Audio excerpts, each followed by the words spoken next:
Si toi aussi tu veux savoir pourquoi la plupart des grands influenceurs ivoiriens n'ont pas été sélectionnés pour être des ambassadeurs de la CAN 2023, je t'invite à regarder cette vidéo jusqu'à la fin et surtout à la partager au maximum pour que tout le monde ait cette information.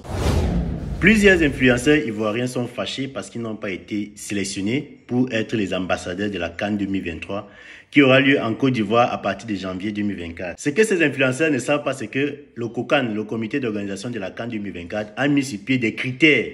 Les critères de sélection des influenceurs. Donc, ce n'est pas tout le monde, ce n'est pas tous les influenceurs qu'on a choisi ou alors qu'on va choisir pour faire d'eux les ambassadeurs de la CAN. Il y a des critères très stricts qui ont été mis sur pied. Et dans cette vidéo, vous allez connaître, je vais vous dire, enfin, nous allons écouter quelqu'un qui est allé sur place parce que nous avons un monsieur que vous connaissez bien qui est allé sur place. Il allait discuter avec le COCAN pour savoir pourquoi est-ce que la plupart des influenceurs ivoiriens sont mis de côté.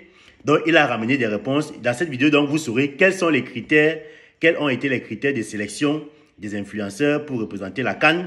Et en plus, vous aurez la première liste des influenceurs qui ont été retenus pour être les représentants ou alors les influenceurs de la CAN. Donc, écoutons le monsieur et ensuite on va revenir pour coller notre petit commentaire. Je vais bien sûr délivrer la liste des influenceurs qui ont été choisis ou bien avec lesquels le COCAN discute. Mais avant ça, je tiens à parler des critères. C'est très important. Alors, au sujet des critères. Critère numéro 1. Image positive et non polémique. Vous voyez déjà avec le premier critère, il y a 3 cas des influenceurs ivoiriens qui sont déjà mis à l'écart. Parce que quand on parle d'image positive et de non polémique, c'est-à-dire aujourd'hui, il y a tellement d'influenceurs sur les réseaux sociaux qui se nourrissent de la polémique, qui ont créé des buzz, parfois qui sont inutiles, qui passent le temps à s'insulter mutuellement, qui disent des grossièretés, en fait, la ligne éditoriale, c'est soit la vie des gens, soit c'est les injures, soit c'est des trucs personnels. Et en fait, dans les critères définis par le COCAN et bien sûr par la CAF, ils ne peuvent pas entrer en lice. Deuxième des critères, une position apolitique en accord avec les principes éthiques du sport. Deuxième point là même là, ça élimine beaucoup. Parce que beaucoup ont affiché leur position politique sur les réseaux et défendent leur position et attaquent ceux qui font des contenus qui sont contre leur position. On n'a pas besoin de ça. Parce que lorsque une CAN se déroule dans un pays, ce sont les meilleurs éléments qu'on met en avant. Et vous devez comprendre qu'en fait, on a diversifié pour élargir le spectre. Pour ne pas que ce soit que les mêmes profils. Donc, on a besoin de tous les profils. Donc, vous allez forcément entendre des noms dans la liste des influenceurs qui ont été choisis, qui n'ont pas de forte communauté, mais qui sont professionnels et qui ont un segment qui est bien choisi. Le troisième des points, c'est une large audience. Et au niveau de la large audience, il y a beaucoup qui ont de large audience. Mais qui est dans cette audience-là? Quel est l'impact que vous apportez à ces personnes? Quel est le taux d'interaction? Voici les questions que le COCAN ou encore la CAF a eu à se poser. Le COCAN a décidé d'éviter toutes les personnes dont le discours, dont le comportement et dont les actions du passé ne sont pas compatibles aux valeurs qui sont défendues. Vous savez, un grand homme, quand il avance, il laisse des traces. Ces traces, ce sont des sillons pour les générations qui vont venir. Mais les petits hommes, ils laissent des tâches. Et il y a beaucoup qui ont laissé des tâches en fait. Et aujourd'hui, ils sont juste comptables des mauvaises actions qu'ils ont eu à poser par le passé. Oui, vous ne pouvez pas attaquer les gens, insulter les gens et puis vouloir qu'on vous appelle. D'ailleurs, il y a beaucoup même qui sont autoproclamés influenceurs en quelques jours. Écoutez, on va dire que ce n'est pas la foire où tout le monde va venir pour pouvoir s'illustrer.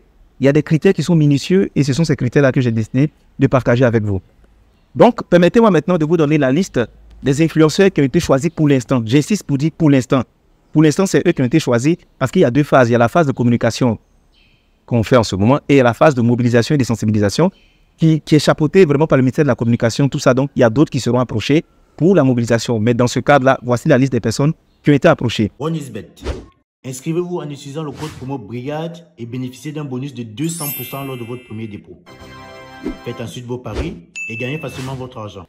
La personne numéro 1, c'est Edith Brou. Je l'appelle la papesse du digital parce que c'est elle qui a ouvert le champ à beaucoup de personnes qui aujourd'hui sont dans le digital. Elle est vraiment le gage de la positivité, le gage de celle-là qui prône des vérités et des positions qui sont très épurées sur Internet et on apprécie. La deuxième des personnes, c'est votre serviteur, Juste Crépin Gondo, qui a été coopté. Ça fait des mois que j'ai été coopté, mais j'ai discuté avec le COCAN pour leur dire qu'en fait, je ne voulais pas être simple influenceur. Ce n'est pas réducteur de ma part, mais je vais dire qu'il y a d'autres choses à apporter à la Côte d'Ivoire. Donc, on a été discuté au niveau du cahier des charges, qu'est-ce que je peux apporter, quelle valeur ajoutée est-ce que je peux apporter. Et c'est sûr qu'on me verra sur d'autres projets, d'autres chantiers, sur lesquels on va permettre de pouvoir montrer au monde entier que la Côte d'Ivoire est un pays professionnel, un pays investi dans le développement et un pays surtout qui réserve le meilleur des accueils et la meilleure CAN possible. Troisième des personnes, Prince Teja. c'est un influenceur dans le domaine du tourisme. Prince Edia, c'est un ambassadeur du tourisme, tout ça. Donc, il promeut tous les espaces qualitatifs ici, touristiques en Côte d'Ivoire. Quatrième des personnes, Cédric Anoma. Cédric Anoma, c'est un entrepreneur. Il a une entreprise qui est présente, il intervient dans les conférences, tout ça. C'est un passionné de football par la même occasion. On a ensuite Kevin Kafana. Alors, lui, c'est la bouffée de joie. Toujours pétillant, de joie, de danse, et puis il est bilingue. Donc, son profil a été choisi aussi. Sixième des personnes, Malik Traoré. Lui, c'est vraiment, on va dire, la figure de proue du football en Côte d'Ivoire et même dans la sous-région parce qu'il est connu après son passage à Canal+, et bien sûr sur NCI en ce moment. C'est un féru de football et il connaît le football, donc il a été choisi. On a ensuite Paul Yvetien en 7e position. Lui, c'est vraiment, on va dire, celui qui a révolutionné la création de contenu drôle, humoristique sur Internet parce qu'il y a mis du professionnalisme, du génie. Moi, je l'appelle un génie parce qu'il connaît son travail. On a ensuite Brezingel, je l'appelle la Braise affectueusement. Elle aussi, elle apporte de l'humour, de la qualité. Le fameux Bim, voilà, on la connaît.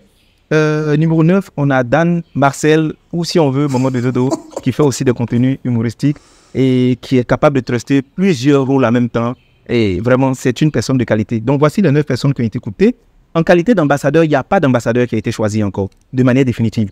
Parce que les ambassadeurs ne sont pas gérés par le COCAN. Les ambassadeurs sont gérés par le ministère de la Communication. Donc, c'est eux qui vont gérer par l'État de Côte d'Ivoire. Bon, voilà. Vous avez écouté la liste des influenceurs qui ont été cooptés pour le moment. Il a dit que cette liste, elle est provisoire. Mais c'est les gens sur qui on mise pour le moment. Voilà. Donc, en écoutant cette liste-là, d'abord, vous avez écouté les critères. Vous avez vu vous-même que les critères sont très sélectifs. Donc, tous les influenceurs ivoiriens qui ont une grande audience, les 2 millions d'abonnés, 5 millions d'abonnés, qui font le buzz tous les jours, qui créent des faux buzz et tout. On a dit qu'on ne veut pas d'eux.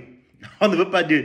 Tous ces grands influenceurs ivoiriens, vous avez remarqué dans la plupart des cas, c'est des gens qui passent le temps à dire des gros mots sur Internet. Et les critères du COCAN sont clairs.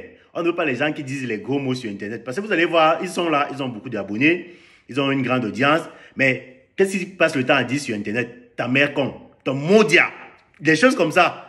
Voilà qu'on dit bien que les choses comme ça, on ne peut pas vous appeler pour venir représenter, être ambassadeur de la CAN. Alors que sur Internet, vous avez un langage ordurier, vous avez des discours qui ne tiennent pas, qui ne valorisent pas la Côte d'Ivoire, et vous avez espoir qu'on vous appelle. Voilà. Donc, c'est une leçon pour tous ces influenceurs ivoiriens là qui passent le temps à dire ton maudit, ta mère con, maudit. Donc, arrêtez ça. Vous voyez, non? Vous voyez, ça doit vous servir de leçon. Voilà pourquoi est-ce qu'on ne vous appelle pas. Maintenant, vous avez remarqué que la liste, la plupart des influenceurs qu'on a déjà cooptés là, c'est les gars qu'on ne connaît pas. On ne connaît presque pas. Bon, bref, ici au Cameroun, on ne les connaît pas. On les connaît presque pas. Ils sont loin de tous ces influenceurs, tous ces grands influenceurs que le peuple ivoirien réclame. À savoir les Emma Loès, les coachs à Monchic, c'est pas trop Emmanuel Keïta, les Makosso et tout. Donc, vous voyez qu'il y a un grand fossé entre ceux qu'on a appelés là et ces grands influenceurs de Côte d'Ivoire. Hein? Parce qu'on a dit que c'est là. Ils n'ont peut-être pas une grande communauté, mais leurs contenus ils ont des contenus qui respectent des règles d'éthique et que tout le monde apprécie là-bas en Côte d'Ivoire. Donc, ça veut dire que tous les autres grands que vous connaissez là, tous les autres influenceurs qui disent maudit sur Facebook là, assis à vous. Voilà. Donc, chers Ivoiriens, et ceux qui se sont acharnés sur Diana Bouli, on a dit, pour le moment, on a pris 10 influenceurs. Diana Bouli, elle est la 10e, parce que vous avez suivi là, il a cité 9 noms. La 10e personne, c'est Diana Bouli. On a dit un nom. Il croit qu'il doit y avoir 10 ou 12. Parce qu'on a dit qu'il faut un représentant de l'Afrique centrale. Parce que ceux qui ont écouté toute la vidéo du monsieur de Juste Crépin là, il y a un représentant de l'Afrique centrale, il y a un représentant de l'Afrique de l'Ouest. Et Diana Bouli est celle-là qui représente l'Afrique centrale pour la CAN. Tous les autres influenceurs là sont les influenceurs ivoiriens. Donc, ceux qui se sont acharnés sur Diana Bouli là, pardon, c'est pas de notre faute si vos influenceurs passent le temps à dire Modia, mère con sur Facebook. C'est pas de notre faute. Donc, il faut laisser la petite là tranquille. Donc, je vais donc terminer la vidéo en disant que à tous ceux qui veulent devenir influenceurs, vous-même vous voyez, c'est pas tout ce que vous allez faire sur Internet qui va jouer contre vous. Il a dit là, le monsieur a dit là tout à l'heure que quand un grand homme grandit, il laisse des traces derrière lui. Ça veut dire que peut-être par le passé, ces grands influenceurs là ont posé des actes sur Internet, ils ont dit des choses, ils ont affiché certains comportements, même si aujourd'hui ils ont changé. Mais ce qu'ils ont fait par le passé, vous savez que sur Internet, rien ne se perd. on est capable d'aller chercher ces vidéos-là pour venir les plaquer, pour dire que voici ce que tu as fait, voici ta moralité et tout, et tout, et tout. Donc, sachez que tout ce que vous faites sur Internet, rien ne se perd. Voilà. Un jour, ça pourra jouer contre vous. Donc, Yako, Asia, à tous ces grands influenceurs qui n'ont pas été retenus, et aux jeunes influenceurs, créer des concepts qui ont une éthique vraiment bien. Voilà. Donc, pour les parieurs, voilà la CAN qui arrive. Le seul code promo qui vous donne 200% de bonus lorsque vous faites des paris sur un SBET, c'est le code promo Brigade. 200% de bonus. Vous faites aussi les paris. Il y a beaucoup de gens qui m'appellent pour me dire que, pour me remercier parce qu'ils ils sont inscrits avec mon code. Ils ont parié avec mon code et ils ont gagné beaucoup d'argent avec mon code. Voilà. Donc, si vous aussi vous êtes parieur ou alors vous voulez devenir parieur, lorsque vous vous inscrivez là, utilisez mon code promo. Le code promo c'est Brigade et pardon, vous ne serez pas déçus. Donc, ceux qui sont nouveaux sur la chaîne, n'hésitez pas à vous abonner sur ma page. Voilà, ceux qui ne me connaissent pas, ceux qui sont nouveaux. Ne regardez pas la vidéo sans partager, sans la liker. Et surtout, abonnez-vous également. On se dit à très bientôt pour une nouvelle vidéo. OneXBet. Inscrivez-vous en utilisant le code promo Brigade et bénéficiez d'un bonus de 200% lors de votre premier dépôt. Faites ensuite vos paris et gagnez facilement votre argent.